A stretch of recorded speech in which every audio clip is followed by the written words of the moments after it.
إنك لا تهدي من أحببت ولكن الله يهدي من يشاء. Bismillahir Rahmanir Rahim. Salam alaikum salam. Welcome to the Young Smirks podcast. I'm here in Toronto, or Toronto, I should say. We're here with Coach Zubair. Salam alaikum, bro. Assalamu rahmatullah. How are you doing, Aki? Alhamdulillah, very well. How are you? Good morning, bro. Good morning. MashaAllah. Yeah, very snowing morning. Yeah, it's a snow today, and you've given me Canada's finest Tim Hortons, mashallah. Jazakallah khair, bro. So how you doing? Alhamdulillah, I've been very well. How are you? Yeah, alhamdulillah. How are you finding Toronto so far? It's amazing, bro. And I just want to thank you for all your help and support, helping me organise some of the lectures and making it easy for me. Alhamdulillah. Some spoilers on the way, right? Yeah, subhanAllah. It's really good, alhamdulillah. So yeah, I just want to introduce people to you because, mashallah, you're very active in dawah and especially new Muslim support, mashallah. And you're known as Coach Zubair. You coach Muslims as well. Mm-hmm. And tell us a bit about yourself, because you don't work for a particular organization. You work with many organizations like myself, Abu Huraira, in Toronto, Ayera, Islamwise, and we've really, especially at Islamwise in the UK, we've really appreciated your support with the new Muslim support. Jazakallah khair. So yeah. So yeah, I mean, my approach has been more of mission oriented, right? So figuring out, what's happening, what's the goal, right, and what's missing. And where my interests lie, what are the areas that I think I can deliver value in, and then essentially aligning with people and organizations to make it happen, right? So I think we have a lot of different organizations, and the focus of organizations also change from year to year, month to month, quarter to quarter, what have you. So just figuring out, okay, I want to focus on this thing for this year or the next 2-3 years, and then seeing who else is doing that and how we can collaborate, right? So I think that's something that you can get a lot of value for that, right? I mean, so my day job is into cybersecurity, right? So over there you have a threat, right? You're seeing that, okay, how do we basically take care of these cyber criminals, right? And last 5 years or 6 years, there's been a lot of dialogue on how different corporations can collaborate, because the end goal is to protect the client or the customer or the organization or government, whatever, right? So if you don't collaborate and you're just in your silos, then you're kind of hurting the dawah. So I think even the commercial people, they're getting that, right? And I think we need to get more and more of that. So there will always be differences and whatnot, but you can find this sort of common ground and align values and common mission. So that's kind of the approach I take to basically escalate and scale the dawah, inshallah. MashaAllah. So how did you get involved in dawah and supporting the new Muslims? I'm sure you got many interesting stories. So I mean, my personal journey, I started with when I started learning about Islam seriously, and learning the Arabic language and so on and so forth. One thing that I found really, really beneficial and transforming was basically the ability to understand Quran, and that's what I started with my public work. Is basically helping people connect the Arabic to English or whatever language they're working on. So that's something I started with. We were calling it Understanding Quran or Tadabbur al-Quran. You have several programs around that, like Al-Huda being one of the major one that I have seen influence a lot of people. So I started teaching that locally. I still do that. I think it's super important. And so I did with IOU as well. We recorded some courses on that. So that was my first attempt at public dawah. MashaAllah. And so obviously when you do that, then you're like, wow, this is amazing, right? And it's so life-changing, and you want to share it with people. And I was working with IBM back then, and we started talking to our colleagues and sharing the message of Islam with them. And then obviously I think somehow I also came across Ayera, saw your videos and whatnot, and then seeing, okay, this is how people are talking and giving dawah. So when I started doing that, I realized that this is very powerful, because at that time, I mean, it wasn't just okay, you're giving it to other people, but you also felt spirituality in it. So it depends, the way you're doing it. Kind of for yourself as well. Yeah. You benefit yourself. Exactly. And one thing I would say, it was more about Allah subhanahu wa ta'ala and Islam itself, right? So the actual message of the deen versus the debate, right? So there's two different elements, so we can talk about it. But when you're talking about Allah subhanahu wa ta'ala and you're bringing in Quran, so it kind of becomes your own iman boost as well, right? And then you see that sometimes you see, people would rebuttal you or make an argument, and you're like, subhanallah, Quran is saying that they say this, and then tell them. So you see that sort of alignment, right? So that was really beautiful. And I mean, alhamdulillah, you kind of saw, okay, this is how it works. You talk to a whole bunch of different people. we started going for street dawah, and you can get shahadas and all that stuff, all 9 yards. But then I started observing the behind the scenes things, right? Stuff that's not out in the public eye. And that was, we would go for dawah, and then we would get people's number, and then we'll call them the next day, and like they say, yeah, I'm busy, or they wouldn't pick up your phone, and I'm like, okay, so where is this going? Like, what am I investing my time in, right? So then this is a huge issue. Yeah. SubhanAllah, I see this all over the world. True, yeah. You know, these quick shahadas, if you like, people accept Islam. You know, they say the shahada. Yeah. Whether they accept Islam, Allah knows best. But True. we see many people who actually say the shahada. You know, and what level of Islam that is, you know, we don't know. A lot of the time, people don't go on to pray. They don't go on to take it any further than that. And there is a lack of support for new Muslims, but at the same time, also with the new Muslims, not all of them are actually fully convinced and actually they've actually embraced Islam fully. Yeah. Fantastic. Yeah. So that's the exact thing. So then I started talking to other du'as. I'm like, what's your experience been like, right? What do you do when people take shahada with you? And sadly, I realized that not many people even make the calls. They're like, yeah, we just give them the card to the masjid and so on and so forth. And I'm like, okay. So then that's when I realized that, look, I mean, and that's one of the things I also try to find, that, okay, there's a gap. Let me, you know, try to make some changes there. So I stopped doing the street dawah, and then I started focusing on understanding what's happening in the new Muslim space. Right. And then, I mean, we would still do that because, I mean, with Abu Huraira Center, like we get a lot of people just coming in by their own selves, or, you know, a friend bringing them in. Alhamdulillah, we get a lot of people, and that's another venue. I think that's more authentic. Yes. When somebody comes to the masjid themselves, makes that step themselves, or they've done some investigation and some research beforehand. Right. You know, you see these people much stronger. Yeah, I think there's a huge opportunity out there for that. And also, I think the second thing is, instead of us, I'm not saying that it should be completely abandoned. I think one of the benefit of a street dawah is that it helps you train people. Right. So if you have a new batch of students or what have you that you want to train them, one of the easiest ways to take them on the street. They don't know those people. You know, you can fool around. Even if you get rejected, it's fine, right? But eventually, I think what really is beneficial is to start talking to the people around you, because these are the people that you see day in and day out. And if you can do it properly and have a an expectation around it, that you're not talking about it all the time, but you are vocal about who you are, and you have shared the message of Islam with them, and then you can have gradual chats over coffee, or what have you, once a week, once a month, whatever, because then that could be a gradual development. Just being conscious that you're trying to convey the message to the people around you, and even Muslims as well. You know, people who are maybe they're not practicing, being that good example. Yeah, right. Yeah, so we'll come to that when I want to talk to you about new Muslim, because that's another opportunity. But if we just want to let's say wrap up on this the dawah front, I think I think some of the things that we could really do better at is work focusing on people that are around us in our own networks, right? And you see that business people. So for example, in my building, there's a concierge, right? And then there's a guy. So I had my eye on it, was building rapport, and what I'm like, okay, one day I'm gonna sit down with him and have a chat about religion, right? And so before I even do that, look at what he does. Like, yeah, Zubair, you know what? This is just my night job. Daytime, I'm actually, I deal with investments. So here's my card. If you're looking for any investments, let's have a chat, right? So you can think how people think when they have an actual product and business line, right? And how they are planning towards it. And sometimes how we are shy to even share the message of Islam, right? So I think, So anyways, when I started seeing the sort of gaps, and then I said, okay, what's happening in the new Muslim space, right? So you have people that you find on the street. That's one stream. Then you have people that come in because of marriage, right? That's another big opportunity. A lot of people, especially massages. So if imams can take a note of those people and then pass on to their new Muslim team, I think that's a huge opportunity.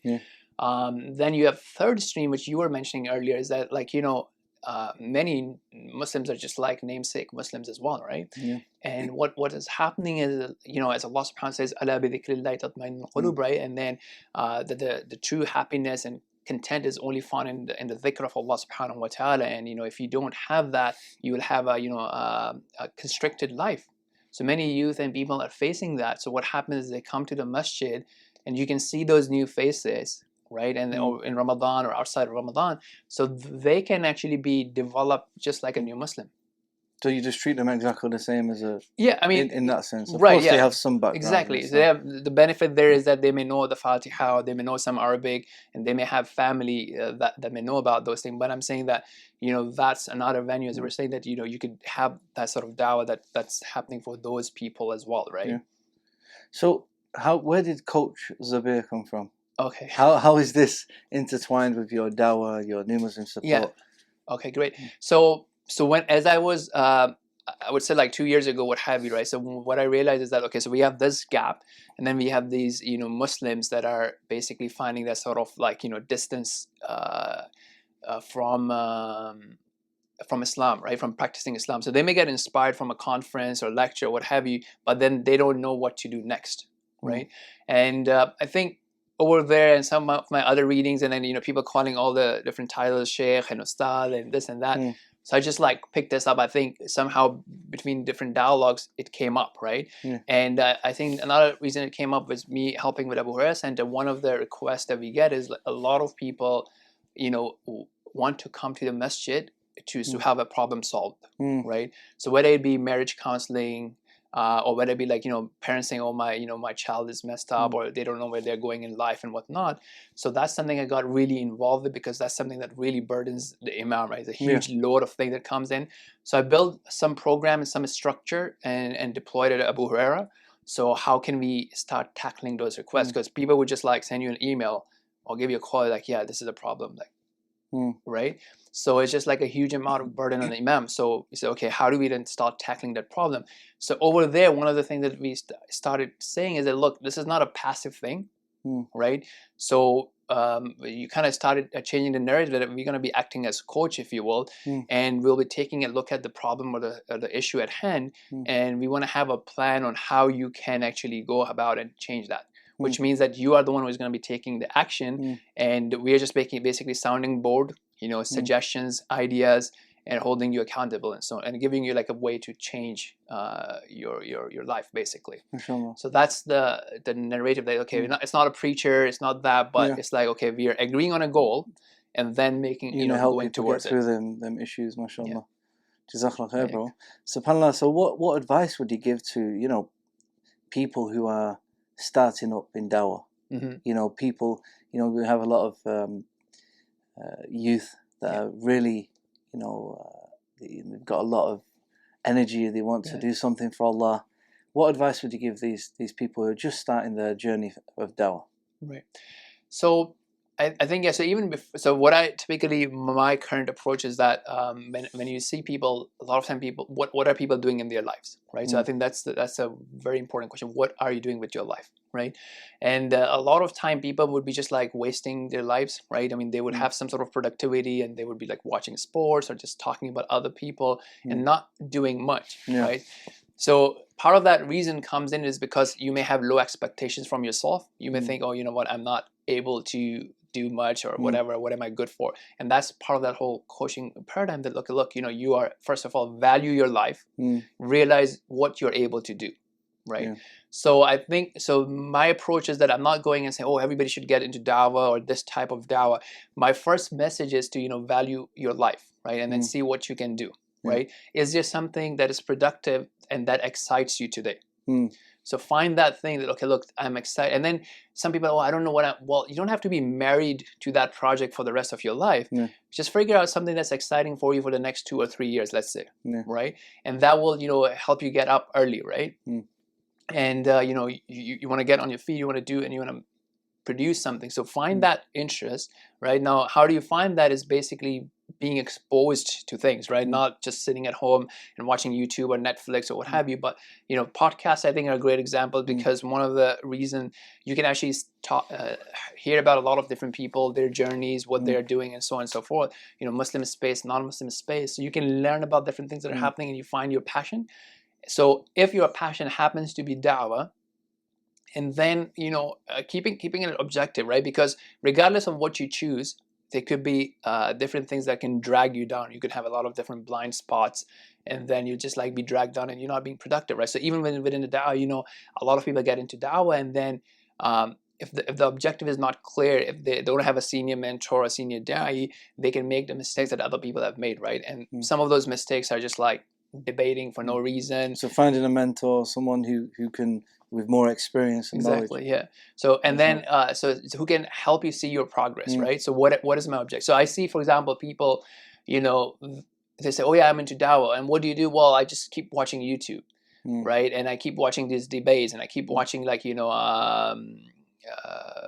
what's that place in UK? Hyde Park. Hyde Park, right? Okay, well, so what's the objective? Like, you've been doing that for 2 years, 3 years. Have you even conveyed the message to your buddy in school? A lot of sometimes it becomes dawah-tainment. Yeah, not exactly. Not from the time of, not from the perspective of the da'i, but from the perspective of the consumer, the one who's watching the content. Right. That it's just some passive information. You know, it's entertaining. Exactly. Where they're not actually learning and benefiting. They're not internalizing and understanding the arguments and the you know. So you know, what do you think about like a structured you know, course? Something that can actually help them with the basics of Islam. You know, I think this is really important for you know, Muslims as well as people, especially people who are going to convey the message. Exactly, yeah. So I think, so from that angle, right? So once now we, like, say, people like yourself, we're seeing that, okay, Muslim youth have interest in this, right? So you want to now capitalize on that interest, right?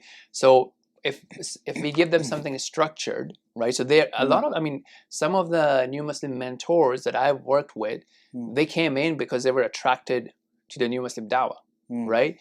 But as a you know, manager or someone who's running that team, now you can actually take that opportunity to develop those volunteers, right? So they may not realize that. Alhamdulillah, I mean, I've seen, like, you know, some people coming in, some coaches coming in, and over the years, I mean, I do, like, you know, I hope that, you know, their own development counts something between me and Allah subhanahu wa ta'ala, right? Because now they're asking the question, they're coming to the durus, they're, you know, looking at things.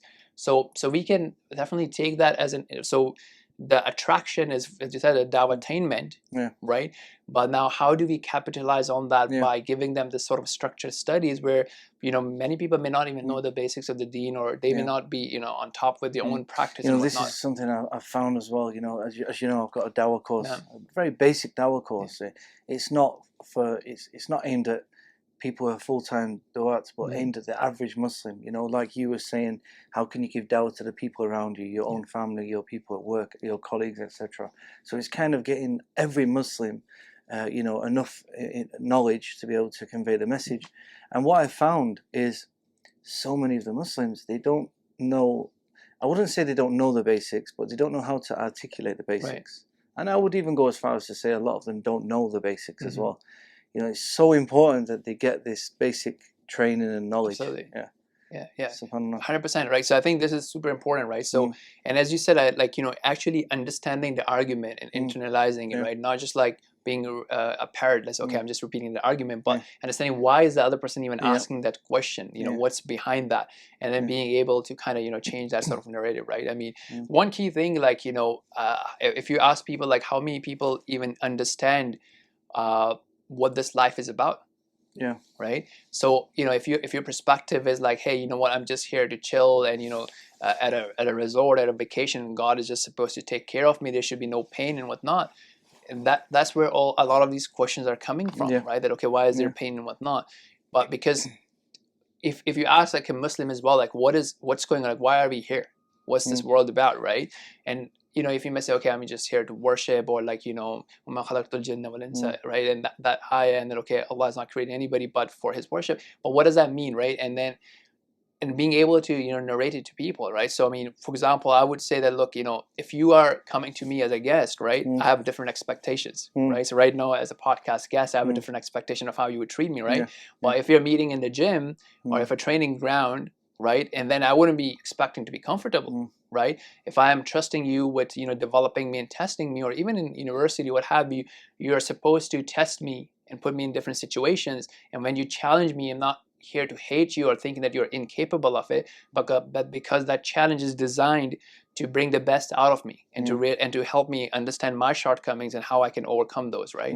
So if you see this world, for example, from that angle, the whole paradigm changes, right? What makes you feel, what helps you feel happy or content is different than. You know, I want to ask you, you know, you do have a career, and how do you manage your work life, your family life, and your dawah life all at Yeah. the same time. Because especially working with new Muslims, it's not easy. Right. You're basically on call 24/7, right? You never know when someone's going to call you and they need help. They've just been chucked out of their house or whatever it may be. Right. How do you manage? Yeah, so that's not. I don't manage well. Let's just be honest. It's a struggle, right?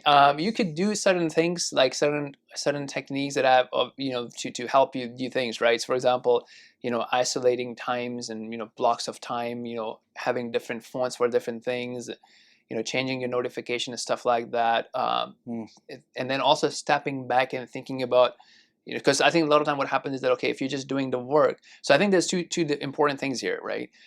One is sometimes people are just doing the work and they don't get the time to step back and see, okay, how I can scale, right? How can I start now training other people so we can distribute that, right? And that itself is an art to basically be able to see that and, create products or services or manuals that can be used by other people. So that's one thing, and that requires taking time off from actual work on the ground and then being able to talk to other people and train them. The other extreme of that is sometimes people just become trainers and they're so distanced from the actual reality. So I mean, you could see that for them. Sometimes I would see a training approach and I'm like, okay, well, are people really asking these questions, right? Or are you just creating this training so that you have a next training? Yeah. Right? True. What is the actual problem that's happening on the ground, right? So this is something really important to especially as people who are leading the organizations or us to really understand that, look, it's not about us creating flashy products and flashy training. It's like, okay, what is the problem and what actually is the gap? And sometimes the solution can be boring. Right? Yeah. And this is something we talk about, like in for example in cybersecurity, right? That, look, I mean, as researchers or whatever, we like to talk about like flashy stuff, right? Okay, you know what, your phone got hacked and this and that and this FaceTime bug and whatever. These are cool things, but these are not things that are going to be affecting the average user, right? The things that affects are like boring stuff, like have a two-factor authentication, don't use your password, right? So these are boring stuff, but that's the really important stuff, right? And that's where it kind of comes into the new Muslim dawah, that a lot of people are like, yeah, I'm interested in this argumentative dawah. Person takes shahada and I'm like happy and give up. And it's not the reality on the ground. Yeah. Most people you're speaking to giving dawah, they're not They in a don't- debate. They're all ears. They want to listen. They want to learn, Right. or they don't want to learn. This is one thing why I think Hyde Park has a lot of good things. By the way, I think there is a benefit, Absolutely. especially more recently, the past few years. But one of the downfalls of YouTube and online dawah and Hyde Park is it gives people the wrong impression of dawah. So a lot of people actually get put off dawah. Yeah. Number one, they think, well, I'm not qualified to give dawah because I can't argue like Muhammad Hijab or Hamza Zotsis or whoever is in Hyde Park. It's I'm not qualified to do dawah. And in reality, this is only in Hyde Park. Yeah. Hyde Park has the worst of the worst, or the most difficult people to deal with, if you like. Right. And the reality on the ground, and the everyday people you're speaking to on the street, they're not going to be like that. Yeah. So it actually puts a lot of people off dawah. Yeah. And also it gives people the impression that dawah is actually being taken care of. Yeah. But when in reality there's very little dawah. Exactly. Yeah, that's very important. Yeah. There's not actually that much dawah in the whole world. Right. To be quite honest with you, we could probably connect with most da'is throughout the world through two contacts. Right. Yeah. There's very little dawah. I mean, UK, Canada, America are seen as some of the where the most dawah is taking place, really. Right. And in reality, it's not that much. True. There's so much more is needed. Yeah. And we need people to get involved in dawah. And I think one of the best way forward is, like you said, taking care of your own household, your own surroundings, your colleagues at work. If everyone can play a part Absolutely. and do that, Right. I think that would be a really big help. Fantastic. Yeah. So on that point, like, I'd like to extract three important things out of there, right? So number one, in terms of complexity, right? So as you said, like dawah can be really simple, right? So there are many people. If I just ask you, okay, I'm gonna be like quiet. You tell me what's your message, right? You preach me, for example, right? So even if you just get your basic message, right? So like just a basic message that, look, if somebody asks, I can explain what Islam is, how Islam benefits you and today, and how it benefits you after death. In a few minutes, Right. 5 minutes. So 5 minutes, 10 minutes, if you can do that, right? If you have some, and then that does not, like, you just spend a few hours and you can have that pitch, right? And you just go and you start sharing this thing. Look, bro, I have this message. I want to share it with you, right? And then I just want you to leave you with that. I'm not going to argue on that, right? And if you want more information, I can connect you with people who can give you more information. If we just able to do that, I think, we can have like huge results. And I've seen that many people who actually become Muslim and stick to Islam, they didn't come with a lot of debates, right? I mean, I have a lot of live dialogue that, from what happens at Abu Huraira. Sometimes I recorded, the person allows it. You can see like how the dialogue goes, right? You don't need any sort especially with sincere people. Yeah. People who are actually sincere and want to learn about Islam, they're not arguing. They're not trying to disprove everything. Yeah. So from those three things, number one is dawah can be really simple. You can learn it like regardless of what your level is, and then you can put that message, right? Then people ask me, okay, how do you know Islam is true, right? So the fitra example, I mean, this is something I use and I find it very powerful. Like, this phone, right? So if I put the wrong finger, it does not unlock, right? But if I put the right finger, it does unlock. Did it? Yeah. So the point is that it has this fingerprint. I think you've been hacked, bro. It's not like So this fingerprint scanner that it has, right? Allah subhanahu wa ta'ala has given us this, fitra, or this operating system, BIOS, or whatever you want to call it, that can actually detect. So if I say, you know what, there's a God who actually killed his son, and now you do whatever, or if I say, okay, you know what, there's no afterlife, it would not resonate with your heart. It would not resonate with your heart. So if you give this a simple message and you say, okay, this is what Islam is, and one of the filter connects with it. And then, so one of the we were talking about it last night, right? I mean, is there any book that even claims that I'm from God? Yeah, only the Quran. Right? I mean, like there's no book that actually even claims it, right? So, like, I mean, there's so many basic things that are so strong about Islam, and then you just pass on that message, right? So that's first, but the dawah is simple.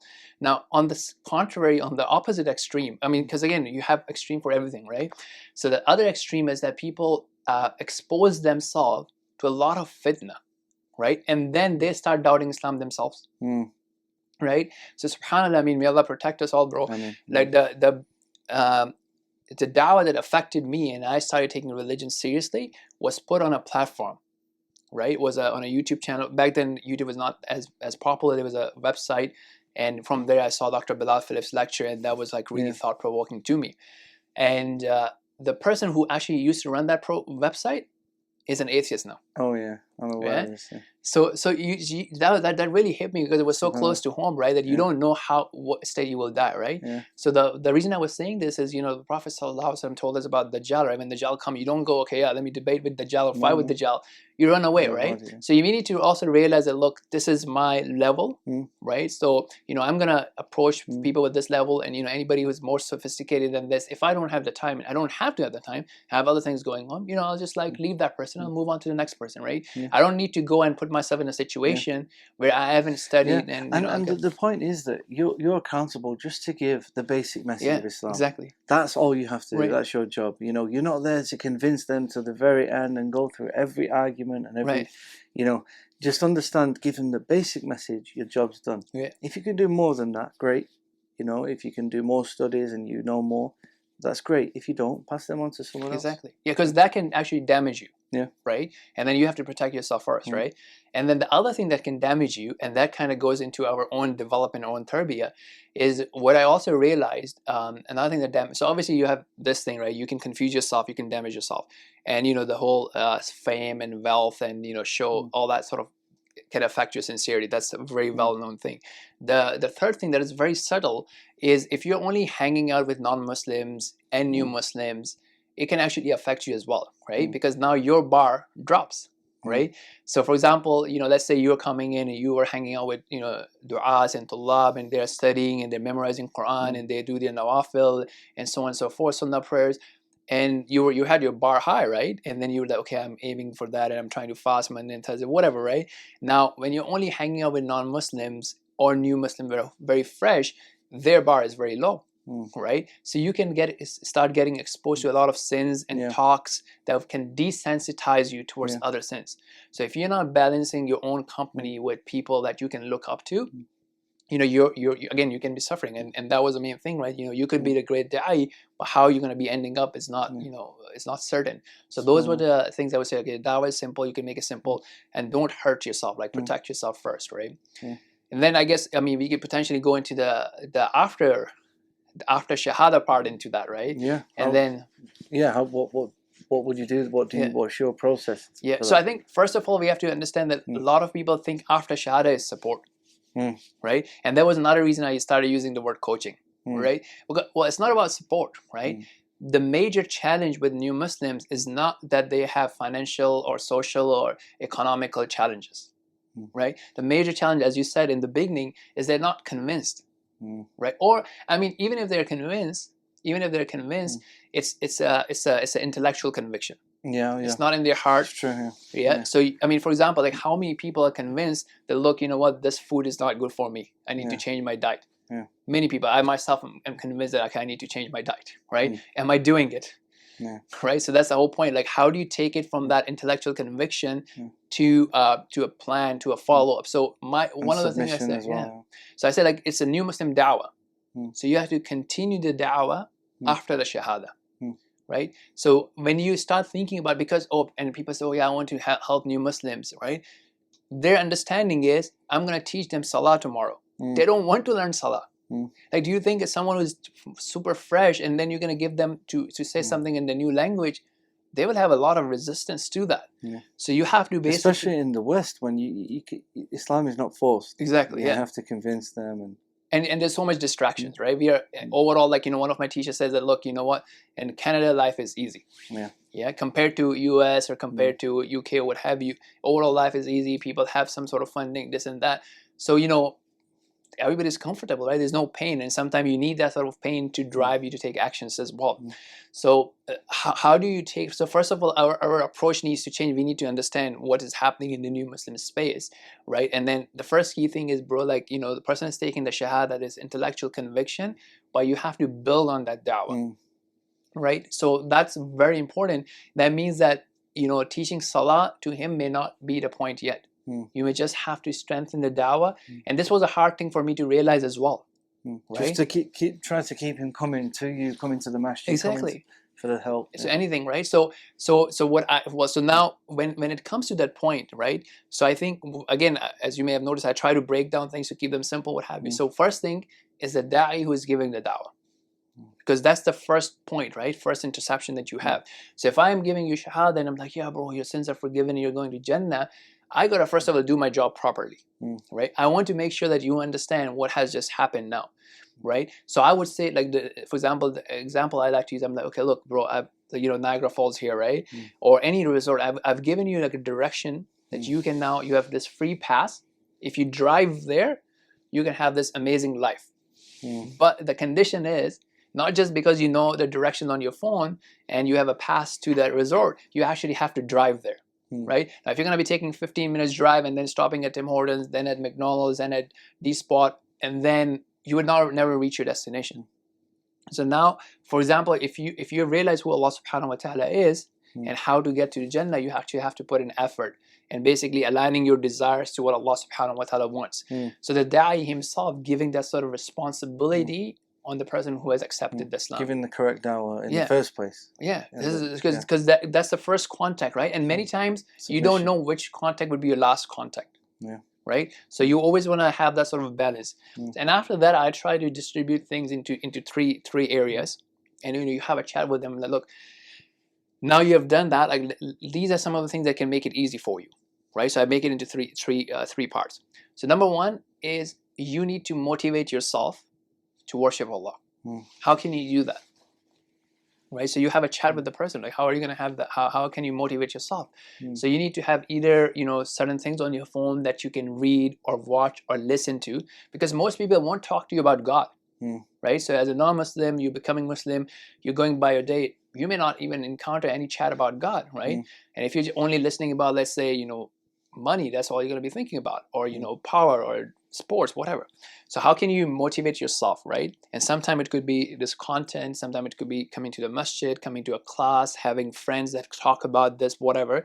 So figuring out a way that would motivate that individual, and everybody will be different, right? At the very least, you and I, let's have a meeting once a week in person. If you can't do it in person, let's get on a video call. And these are stuff I've implemented, and you can see examples on that on my channel. So it's doable, right? And that's something I'm focusing on, because now for it to scale, you need more people to be doing the same thing. So that's motivation. The second thing is the technical stuff. So what do you need to be able to pray? How do you pray, right? So that technical component, I would tailor it depending on the person. Some people are fast, some people are slow. If the person is not ready, and we are having a weekly follow-up or whatever, maybe the technical component would be very less. And then the third thing is, the accountability. Okay, what is your plan? What can you commit to me today? Can you commit to one prayer a day? Now, we're not changing the religion, but we have to be realistic. People don't pray 5 times a day, right? Okay, can you commit to one prayer a day? Or can you come and we'll pray one prayer together? Or even if not, okay, how about can you commit to watching this video channel for like 10 minutes a day, and us having once a week meeting, or you coming to a once a week, whatever. So if you take those 3 components, and then you gradually basically increase on that. So that's kind of like how I see it, right? But I mean, it's important because sometimes, bro, I mean, like when I've seen on a street dawah, right? So you would see a person say, yeah, you know what? I became Muslim. I took my shahada, right? And the da'i would walk away from him and go and have a chat with other person. Bro, you clearly see this guy's not practicing. He's intellectually convinced. So what's next? Right? I mean, I get it. It's boring from that angle. I mean, there's no, there's no intellectual debate. But if that's the goal, to get everybody close to Allah, what are you going to do about that person? If you're not going to do it, who's going to do it, right? So that's something to think about. Like, how can we basically start tapping onto it? Jazakallah khair, bro. MashaAllah, some very insightful points there. How to deal with new Muslims and actually get involved in dawah. Is there anything else you'd like to add before we finish? No, I think this is about it. Like, again, just like, first of all, protect yourself. Keep evaluating ourselves, like what we are doing with our time, where we are going. And if you are into dawah, so think about like, what's the goal of the dawah? Right? Are we just like leaving the people hanging, or can we do something better, right? So, I mean, in terms of trainings and stuff right now, I know, for example, Islam Wise is doing a lot of push on online training and different things like that.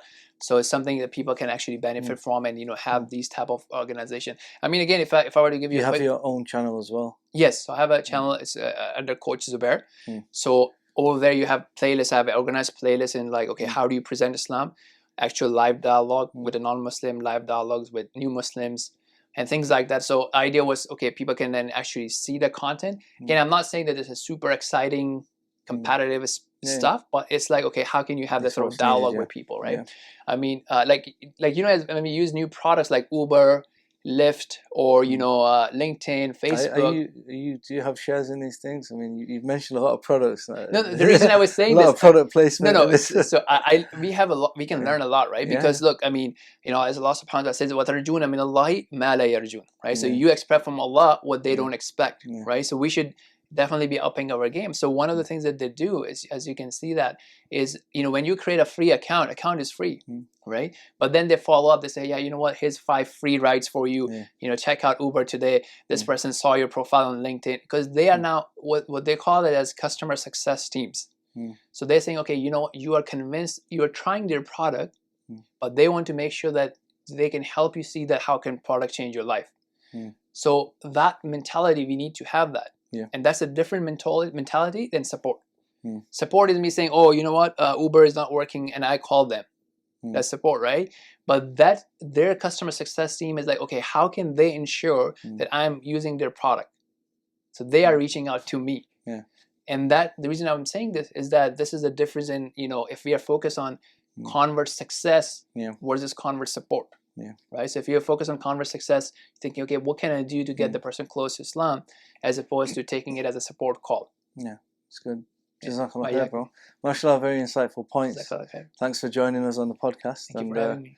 inshallah, maybe we can do another podcast in the Absolutely. future sometime when I come back to Toronto. Inshallah. And we look forward to seeing you in the UK again. Inshallah. Inshallah. Jazakallah khair. So Jazakallah khair, thanks for your help, and we'll join you next time. Inshallah. Jazakallah Assalamu khair. alaikum. Join us next time for the Young Smirks. Assalamu alaikum wa rahmatullahi wa barakatuh. إنك لا تهدي من أحببت ولكن الله يهدي من يشاء